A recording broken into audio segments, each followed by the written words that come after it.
Parsha Emor, we have this sort of double language at the very beginning of the Parsha that Rashi picks up on. And he says, what is the language of the pasuk, the very first pasuk, V'yemer Shem al Moshe, Emor el kohanim b'nei Aaron, v'yamat aleihem. So Rashi right away, on Emor v'amarta, what's the need for the double lashon? Emor el kohanim. Just tell the kohanim, l'nefesh le'itama b'amav, about the laws of Tumah. What do you have to, v'amat aleihem? So Rashi answers, La'az Gadol mal katanim. It's to warn the Gedolim, the older people, regarding the younger ones.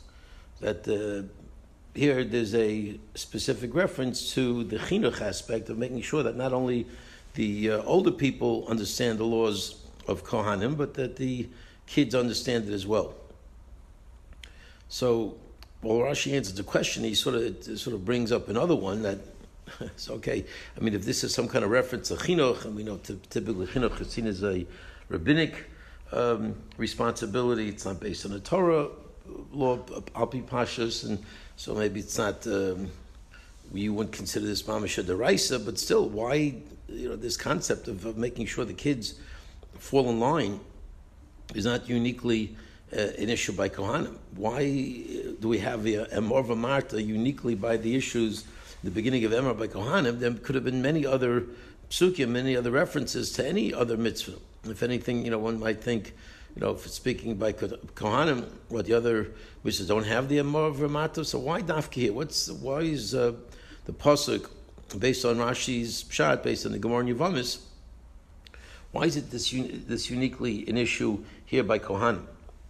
So I saw a beautiful pshat once that because this concept of La'az Gadol mal katanim, it doesn't really need unique chizuk in other places. Typically in a perfect world, and the way Klal Yisrael sort of functioned for hundreds, if not thousands of years, even though we've been through difficult times, but the notion of raising your children al pi Torah in a Jewish community where people around you are from, you're not on an island, you're part of Klal Yisrael, and that's the way certainly HaKadosh Baruch Hu designed it. That was part of a tzibur, part of a klal, Jewish communities. So the idea of keeping Shabbos, keeping kosher, keeping mitzvahs, putting on tefillin, it wasn't a uniquely daunting challenge because that's what everybody else did. You're going with the flow.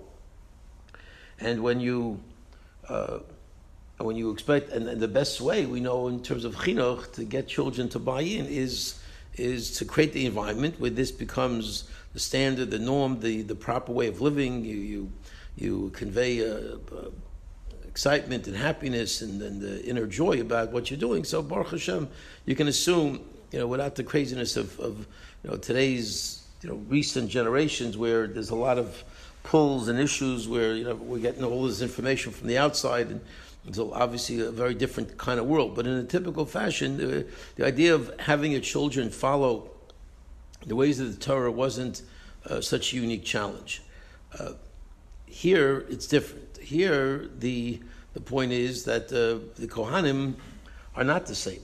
The kohanim here have unique laws. The kids can't play the same place where the other kids played. They don't have that luxury. The father says, sorry, you can't play soccer over there because it's right near the cemetery. You might, go in with chasing the ball into the cemetery. You can't do it. You can't play in those places where there's tumah, and you have truma. You have different rules. There are many aspects that govern your life that are different. So HaKadosh Baruch Hu is saying to us that when you're asking the children to stand out, where the child can complain, hey, this is not fair. Everyone else is playing soccer and I can't play. I can't be like the other kids. That's where there's a challenge. That's where if you're not part of the community in that regard, and you're being asked in a sense to step out and to be unique and to shine a spotlight, so to speak, on your type of responsibilities, that's where it's a challenge. That's where you need La'az Gadol mal katanim. Certainly, it has a profound impact upon us because in today's world, it's we're all in that matzah. We're all fighting that the pull of lahazik dom al katanim. We need that responsibility, because we're fighting that pull from the outside world, where there is, anywhere you go, the message that we're different, and that the world outside is doing things differently. They're enjoying different things. They have a different philosophy, a different mentality, different laws, and there is a tremendous pull of, I want to be like them. Why do I have to be different? Why do I have to stand out? And as much as we can try to create an insular environment for ourselves, the mice in today's world, that doesn't work. We have to fight it with just the power of Torah and the beauty of what we have. But the notion that it's simple, the notion that we don't recognize the impact, the effects of the outside world, is just not. It's not possible. It seeps in, so much so. Read Bez Hashem in a couple of weeks. A few weeks we read Rus, and it says by Rus where Naomi was trying to convince Rus to go back, and Orpah, had turned her back, and Orpah went into a very steep decline after she left. But Rus held firm, and Naomi really felt that this was just too much. I mean, the challenges that we face going back to Eretz Yisrael, you have everything here. You have everything you need for yourself here. So the Medrash brings that she's trying to convince her, to go back. And the last argument that she uses, where ultimately Rus answers back, it's just not going to work. Naomi, I'm not leaving you. Wherever you go, I go. Whatever you do, I do. I'm following you. I'm with you. I'm totally connected to you every step of the way. Incredible Madreg of Rus, and what she was zocha to be the mother of Malchus Beit David, incredible merit. So it's fascinating that Naomi's final argument, according to one of the Midrashim, is that Rus, you realize, you come to Eretz Yisrael, the museums are not the same, the theaters are not the same, the cultural life is not the same. It's a different world. Realize that the world you've been living in here in Moab is not going to be the same as what you have in Eretz Yisrael. And you think, that, okay, I mean, this woman is already clearly committing to a different lifestyle. She's willing to give up so much. So, why would you think that this would have such an impact of all the things that she's sacrificing? The idea that she won't be able to go to the theaters, and the malls are not the same, and they don't have the same TV shows. Netflix is not going to be available in Eretz Yisrael. Like that's going to be the push. That's going to be the argument. That Rus is going to. This is what Naomi is thinking. That let me use the most powerful argument I have to make sure she doesn't come.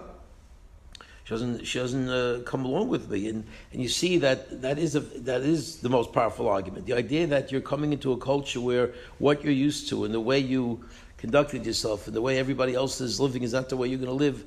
That apparently is extremely powerful and extremely strong. It takes a superhuman effort, like Rus HaMovia, the incredible Rus, who was able to overcome all that and push those challenges away. But clearly, we do need to recognize that it's not easy. When we're asking our children, we sometimes, for us, maybe we've already sort of done that. We've overcome that challenge. But for the kids, it's very hard, and we have to try to make a Torah life as appealing as possible. And one of the things that we try to do sometimes is let me become a real friend. Let me become a real buddy, and certainly.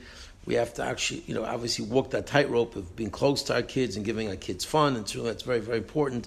But the idea of establishing the kavod is very quickly. We also see the Reshivas that Sal pointed out that the Sephorah says the reason why a Kohen can't become contaminated to his people is because he shouldn't do something that sort of diminishes his stature. That he's lahavin al-horos, he teaches Torah. When you teach Torah, you have to have a certain stature, you have to keep a certain position within the community, and that's what the kohanim did on many levels. They were there lahavin al-horos, and therefore to allow them to sort of go into the cemeteries and become tamei to everybody would be a diminishing of that stature too much in a way that would be ineffective. It would be counterproductive. And Shiva pointed out, here you have such chesed you're doing. You're helping, You're helping a mace, you're helping the family of a mace, and you're showing how much you care about them. And yet the Torah is saying, no, according to Sephorah, the Torah is saying not to this extent. And we know that you have to give love. We know that you inspire and you teach through love and through connection. So you have to have that. There's no question that that's part of the Lahavnul Haros, is to have that deep relationship with the Talmidim. At the same time, we have to find that that level where, as parents, certainly we have to be also Lahavnul Haros, and certainly we have to be close to our children. But at the same time, I think we also have to keep that in mind. This sort of tightrope that we constantly have to walk on, where we're close to our children, but we can't allow ourselves to become that first name daddy. Just call me Bob. That kind of mentality, it's not a Klal Yisrael mentality. And even though again, today's world, we're borrowing so much from the outside world, trying to imitate them and sort of think that's the way to go.